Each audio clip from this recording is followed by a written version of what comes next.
Mi hija se graduó con honores, pero mis padres organizaron una fiesta, para otra. La sorpresa fue el pastel que decía, para nuestra única nieta. No hice escándalo, solo actué, y 3 días después, ellos fueron quienes perdieron el control. Déjame contarte la última vez que confié en mis padres con algo que realmente importaba. Mejor dicho, déjame contarte la última vez que confié en ellos, punto. Porque esto no fue una pequeña ofensa familiar ni un olvido común. No fue como olvidar una fecha importante o confundir el nombre de mi hija con el del perro por 10ª vez consecutiva.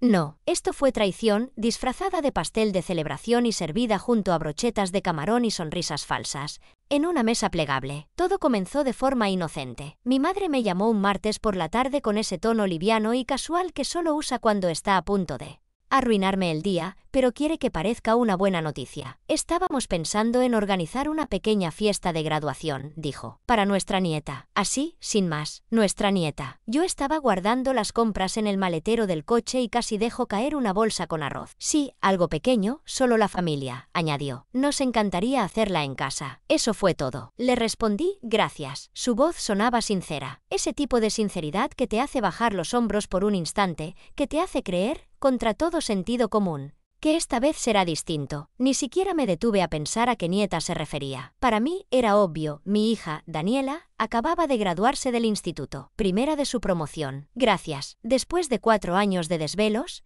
proyectos en grupo con compañeros que no hacían nada y sobrellevando situaciones que nadie de su edad debería enfrentar. Lo había logrado. Finalmente, pensé, quizá mis padres empezaban a verla como yo la veía. Esa noche le conté a Daniela sobre la fiesta. Sus ojos brillaron. ¿Abuela y abuelo?, preguntó. Asentí. Ella parpadeó. ¿En serio? Volví a asentir. No dijo nada más, pero vi en su rostro esa pequeña chispa de esperanza. Ese al fin silencioso, como si después de años de estar presente, de portarse bien, de esforzarse, por fin alguien la hubiera notado. Si pudiera volver en el tiempo, me diría a mí misma, y a ella, que no nos hiciéramos ilusiones. El día de la fiesta hacía un calor insoportable, de ese que se pega detrás de las rodillas. Mi esposo, Andrés, no encontraba los zapatos elegantes. Daniela se cambió de pendientes varias veces. Yo ya estaba sudando antes de salir de casa. Cuanto más nos acercábamos al barrio de mis padres, más se reducía la conversación en el coche. Recuerden que esto es un gesto bonito, les dije. Vamos a sonreír y dar las gracias. Hablé como una ingenua. Al girar en la calle de mis padres, casi paso de largo. Desde el coche, aquello no parecía una fiesta, parecía una boda. Una carpa blanca ocupaba el jardín, había decenas de sillas plegables, serpentinas, manteles dorados y pequeños carteles personalizados clavados en el césped. Sentí que se me cerraba la garganta. Andrés murmuró, sí que se esmeraron. Daniela se inclinó hacia adelante. ¡Guau! Aparcamos y bajamos del coche. En cuanto pisamos el césped, ya estábamos en medio de la multitud. Abrazos, besos al aire, vasos de limonada de plástico puestos en nuestras manos. Gente que no veía desde que era niña. Familiares, amigos, primos, hasta la exesposa de mi tío. ¿Cómo es que ella fue invitada? Y entonces la vi, justo en el centro, con el cabello rizado perfectamente peinado, una banda cruzándole el pecho, un vestido con brillos, radiante, y todavía, lo juro, no entendí. Pensé que estaba feliz por Daniela. Le sonreí, hasta que vi el pastel. 3 pisos, glaseado rosa pastel, detalles dorados, un pequeño birrete comestible arriba, y, en letras cursivas delicadamente escritas, felicidades a nuestra única nieta. Promoción 2025. Me quedé helada. Parpadeé. Volví a leerlo. No podía ser. Hay 2 nietas, Daniela y Paula. Entonces vi el cartel, los colores, el logo de la escuela secundaria, y el portarretrato junto al pastel. Paula, con un diploma enrollado en la mano. Un vestido blanco de lentejuelas y una tiara como si hubiera ganado un certamen. Me golpeó todo de una vez. Esta no era una fiesta para Daniela. Nunca lo fue. Detrás de mí, Daniela no decía nada. No lloraba. No se movía. Solo estaba quieta. Miré a Andrés. Él me devolvió la mirada. Nadie dijo una palabra. Entramos al evento como fantasmas. Nadie notó nada. Aún, algunas personas nos sonreían, diciendo cosas como debes estar tan orgullosa o qué día tan bonito. Algunas miraban a Daniela con cierta confusión al darse cuenta de que no llevaba banda. Otras me sonreían con esa expresión incómoda que se usa cuando no sabes si el error es tuyo o del otro. Y entonces, la mesa de regalos. Una tras otra, las personas entregaban cajas envueltas y tarjetas. Había moños, sobres, carteles hechos a mano, un vaso personalizado. Nosotros no llevábamos nada. ¿Por qué lo haríamos? Pensábamos que era para Daniela. Una mujer que apenas conocía me miró raro. Otra susurró algo y miró hacia mi hija. Una prima incluso inclinó la cabeza y me hizo señas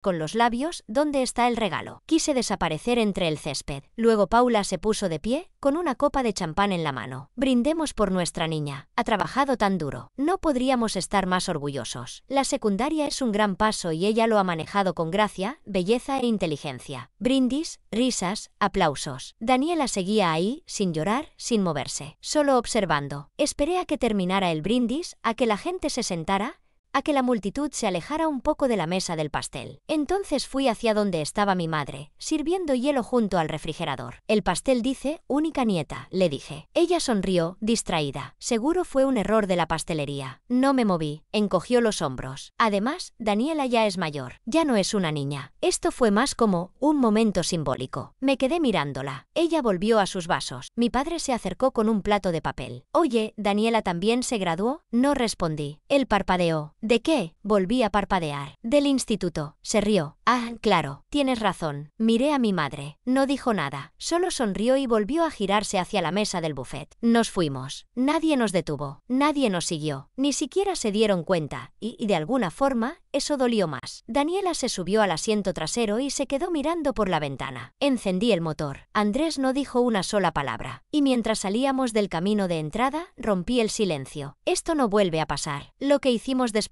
3 días más tarde, ellos recibieron una carta. Esta vez, fueron ellos los que se quedaron sin palabras. Cuando era niña, había cosas que no percibía, y otras que sí, pero que me convencía de ignorar. Crecer en una familia como la mía te enseña eso. A minimizar tus propias emociones antes de que los demás lo hagan, a justificar lo que duele, a disimular lo que hiere. No fue hasta lo del pastel que todo encajó. Un pastel que, al mirarlo bien, me mostró que aquello no había sido un simple descuido. No fue un error de la pastelería. Era el remate de un chiste contado a espaldas nuestras durante años. Y el chiste éramos nosotras. Siempre me describieron como fácil, pero no en un sentido negativo. Era la hija manejable, la que no hacía rabietas, la que preparaba sola su lonchera, la que decía gracias demasiadas veces y pedía muy poco. Mis padres me trataban como a una silla cómoda, útil, silenciosa, pero prescindible. Mi hermano mayor era el inteligente, la pequeña Geater la consentida. Yo, simplemente, estaba ahí, en medio de todo, en medio de nada. Solo si tenía suerte, me tocaba estar en medio de una conversación. A la hora de la cena, mi madre contaba historias sobre concursos escolares que ganaban mis hermanos o de obras de teatro donde participaban. Como si yo no estuviera sentada justo ahí, como si yo no hubiera vivido ninguna infancia propia. No era odio, era algo peor, indiferencia. Y esa indiferencia se cuela, se instala y deja huellas que solo notas años después. La casa donde ocurrió lo del pastel fue de mi abuela. Al fallecer, la dejó en partes iguales a mi madre, a mi hermano y a mí. Yo tenía 4 años. Geater aún no había nacido. Cuando mi madre mencionó por primera vez que mi nombre figuraba en la escritura, me reí. ¿Es broma? Ella lo descartó con la mano. Eres copropietaria, sí, pero eso no importa. Es solo un tecnicismo. Y yo, como siempre, lo dejé pasar. Porque me habían enseñado a hacer eso, a suavizarlo todo, a no incomodar. Cuando nació Daniela, esperaba que eso despertara algo en mis padres. Que mi madre se acercara y dijera, tú también fuiste así alguna vez. O que mi padre se emocionara al cargarla por primera vez. Pero no. Dijeron que era bonita, trajeron un babero. Y enseguida preguntaron cuántos días de licencia de maternidad me quedaban. Ese debió ser mi indicio, pero no quise verlo. Porque uno espera, sueña con que sí, que esta vez será distinto. Daniela no tuvo abuelos atentos. Tuvo adultos mayores que le mandaban tarjetas de cumpleaños con billetes y que jamás recordaban en qué grado estaba. Nada de pijamadas, nada de portarretratos con su foto. Apenas algún cuéntanos cómo va la escuela, cariño mientras revisaban sus teléfonos. Y a veces, el desinterés duele más que la crueldad, porque al menos la crueldad te mira a los ojos. En cambio, cuando Geater tuvo a Paula, todo fue diferente. Globos, suéteres tejidos a mano, un sonajero plateado grabado con sus iniciales. ¿Quién regala eso? Mi padre se volvió experto en imprimir fotos. Mi madre se unió a un grupo de Facebook para abuelas modernas. De pronto tenían tiempo, ganas, consejos, identidad. Se convirtieron en los abuelos, con mayúscula. Para Daniela, ellos eran solo adultos mayores que compartían mesa 2 veces al mes. Pero aún así, fuimos a todas las cenas. Llevábamos comida, sonreíamos. Escuchábamos con paciencia cada anécdota sobre los recitales de piano de Paula o sus aventuras con el ratón de los dientes. Daniela incluso elogiaba sus dibujos, aunque fueran rayones morados con un triángulo que decía ser un delfín. Creo que ella sabía, pero seguía intentando. Con honestidad, ayudaba a poner la mesa, reía con los malos chistes del abuelo, les enseñaba a usar el control remoto, a enviar correos, a guardar contactos en el celular. La observaba hacerlo con una delicadeza conmovedora. No esperaba regalos, esperaba afecto. Los padres de mi esposo viven en Europa, así que los veo una vez al año, con suerte. Para ella, esas cenas no eran solo rutina, eran su oportunidad de tener abuelos. Quería lo que veía en otros hogares: historias vergonzosas de bebé, besos incómodos en las mejillas, postales cursis desde Florida. Y se esforzaba por ser esa nieta. Y lo fue. Pero no bastó. Sí, la querían. Sí, la apreciaban. Como se aprecia al vecino que recoge tus bolsas de basura. Agradable, útil, olvidable. En su último año escolar, Daniela se entregó por completo. Primera de la clase, campeona de debate, cientos de horas de voluntariado. Y con cada logro, yo veía esa esperanza creciendo. Esa ilusión de que, quizá, con eso cambiaría algo. Nunca lo dijo. No hacía falta. Bastaba con oírla comentar: creo que a abuelo también le gusta historia. Saqué la máxima nota en el proyecto. Oh, me pregunto si abuela vio la foto que subiste. No pedía una fiesta, solo una señal, algo que indicara que para ellos también era especial. Les avisé sobre su graduación con semanas de anticipación. Les reenvié los detalles 2 veces. Nunca respondieron. 3 días antes, recibí un mensaje de mi madre: no me siento al 100%. Creo que me quedaré en casa, como si se tratara de un asado del vecindario, como si no fueran los frutos de 18 años de esfuerzo. Cuando se lo conté a Daniela, no dijo nada. Se ató los cordones y preguntó si su discurso sonaba bien. Eso fue lo peor, no el silencio, la normalidad. Así que cuando mis padres me llamaron diciendo que querían organizar una fiesta de graduación para nuestra nieta, no dudé, no analicé, no pregunté. Por una vez, creí que se referían a Daniela. ¿A quién más, si no? Dijeron nuestra nieta. Y yo, ilusa, quise pensar que se referían a nosotras. Se lo conté a Daniela. Su rostro se iluminó. Fue una sonrisa pequeña, silenciosa, pero yo la vi. Un destello de esperanza. Un quizá esta vez sí. No hizo preguntas. Solo asintió y dijo: está bien. Eligió un vestido. Incluso quiso invitar a una de sus profesoras favoritas para que dijera unas palabras. Estaba llena de ilusión, con esa mezcla de nervios y esperanza que solo se experimenta en la adolescencia, cuando aún se cree que las cosas pueden cambiar. Y, sinceramente, yo también creía en esa posibilidad. Nos equivocamos. Jamás pensé que sería capaz de enviar una carta así. No una postal con buenos deseos ni una nota escrita a mano. Me refiero a una carta de verdad, de esas que provocan un silencio repentino cuando se abren. Una de esas que no se responden con palabras, sino con furia. Ni siquiera fui yo quien la escribió. Andrés fue quien la redactó, con una calma inquietante, cordial, precisa, devastadora. Como un corte hecho con bisturí, yo la firmé sin dudarlo. No lo hacía por mí, lo hacía por mi hija. No sentí orgullo en ese momento. Fue algo extraño, distante, casi como un procedimiento médico. Imprimimos 2 copias, una para guardar, otra para entregar. No la mandé por correo. La llevé yo misma, doblada con cuidado, dentro de un sobre blanco sin remitente, sin notas adicionales. Solo las palabras necesarias. Tengo la intención de vender mi tercio de la propiedad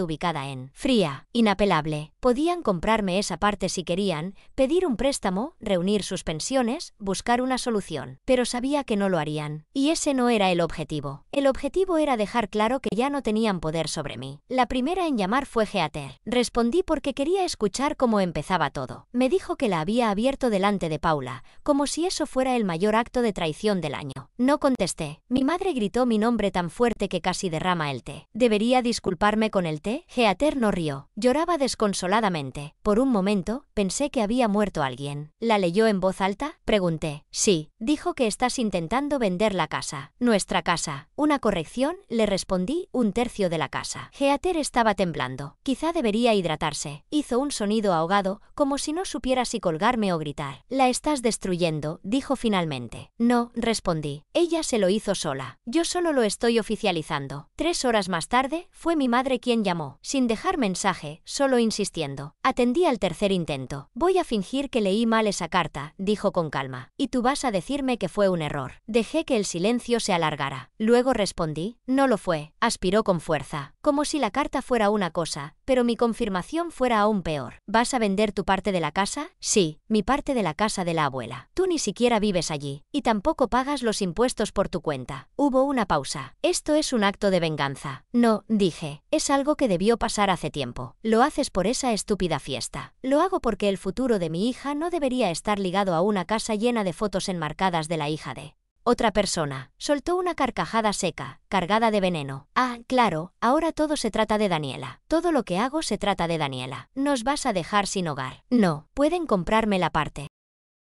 Hipoteca, venta del coche, llamar a Heather. Tienen opciones. No dijo nada más, solo murmuró: ten cuidado, no querrás quemar todos los puentes. Sonreí: tranquila, tú ya te encargaste de eso con un pastel y una pancarta. Y colgué. Esa noche, Andrés me encontró sentada en la cocina, mirando una rayadura en la mesa que nunca había notado. No me hizo preguntas, solo me sirvió una taza de té. ¿Te sientes culpable?, preguntó tras unos minutos. No, respondí. Siento que debería, pero no lo estoy, asintió. Permanecimos en silencio. Siempre les justificaba, dije por fin. Lo sé, incluso después de la fiesta. También lo sé, creo que pensaba que, con el tiempo, cambiarían. Me miró por encima de su taza. ¿Y ahora? Negué con la cabeza. Sabían que Daniela había sido aceptada. Sabían que estábamos haciendo todo lo posible para pagar la matrícula. Y aún así, dedicaron todo su esfuerzo a celebrar el certificado de primaria de otra niña como si se tratara de un doctorado.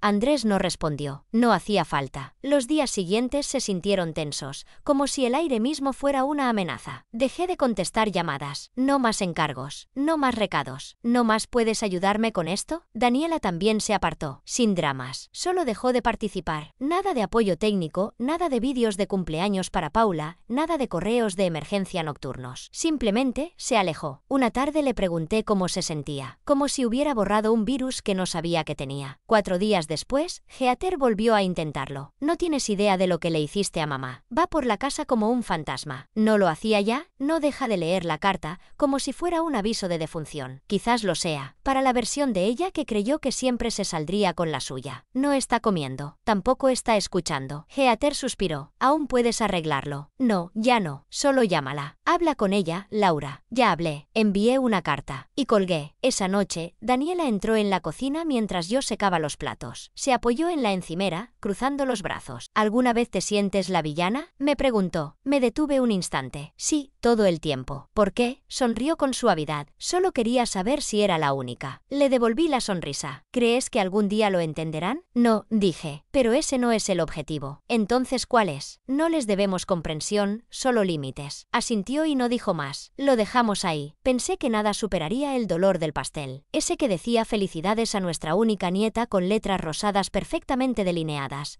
crueles en su precisión. Me sorprende que la pastelería no haya presentado una queja formal. Pero estaba equivocada. Hay algo peor que ser borrada del festejo de tu propia hija.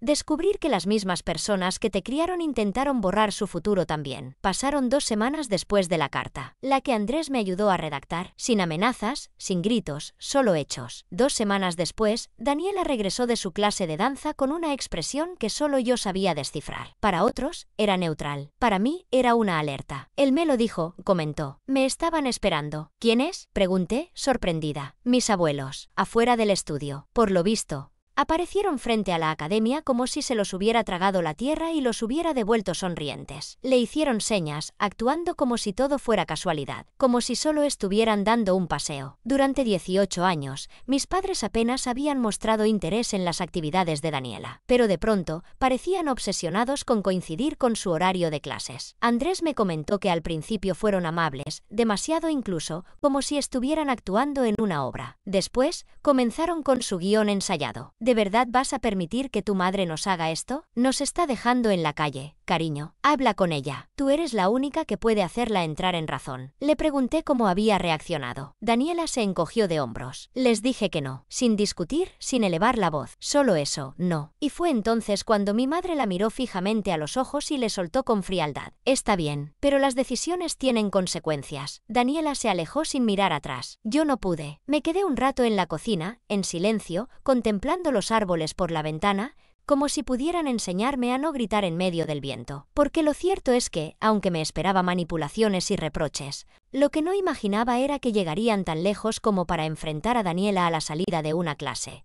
Hacerle creer que ella tenía que detenerme, que debía ponerse en mi contra. Aquello fue una emboscada, fría, calculada, y lo peor todavía no había llegado. Pasaron 2 semanas. Por fin respirábamos con normalidad. Hablábamos de los muebles del dormitorio, del plan de comidas, de lo que venía. Estrés, sí, pero del bueno. Hasta que llegó un sobre. Era grande, con el logotipo de la universidad. Daniela pensó que era el paquete de alojamiento. Lo abrió mientras yo enjuagaba un tazón. Escuché cómo se le cortaba la respiración. Me lo entregó sin decir palabra. No era lo que esperábamos. Era un comunicado de la oficina de admisiones. Decía que su matrícula estaba bajo revisión por un informe anónimo que hablaba de omisiones, inconsistencias y problemas legales no revelados. El tono era tan impersonal que daba escalofríos, como si estuviera leyendo la autopsia de algo que aún seguía vivo. Daniela no pronunció palabra. Andrés leyó la carta una vez, luego otra, y me miró como si alguien hubiera abierto la puerta de golpe y lanzado una cerilla encendida. Me dejé caer en la silla. Me tomó un minuto procesarlo, no por falta de comprensión, sino por la magnitud del ataque. Esto ya no era una disputa familiar, era una agresión directa, no contra mí, contra ella. Me puse el abrigo, tomé las llaves y salí sin avisarle a Andrés. No tenía miedo de lo que iba a decir. Tenía miedo de quedarme callada. Mi padre abrió la puerta de inmediato, como si hubiese estado espiando desde la ventana. Detrás de él, mi madre, impasible. ¿Ustedes reportaron a Daniela a la universidad? Ninguno se inmutó. Silencio. Y luego, mi madre habló. ¿Crees que puedes hacer lo que hiciste y no afrontar las consecuencias? Entré. Intentaste destruir su vida. Ella no debería estar allí, respondió con frialdad. Esa universidad no es para ella. Ingresó por méritos propios. Fuiste tú quien arrastró este drama. ¿Qué esperabas? Esperaba que estuvieras molesta. Lo que no imaginé fue que sabotearías el futuro de una adolescente solo para vengarte. Ya no es una niña. Forma parte de esto. La observé, y algo dentro de mí se rompió. No de ira ni de tristeza. Fue como una fractura limpia. No solo son malos abuelos, le dije con voz baja. Son personas peligrosas. Me di la vuelta y me fui, pero no sin antes presionar grabar en mi móvil, justo antes de tocar el timbre. Esa noche envié 3 cosas al grupo familiar: una foto del pastel,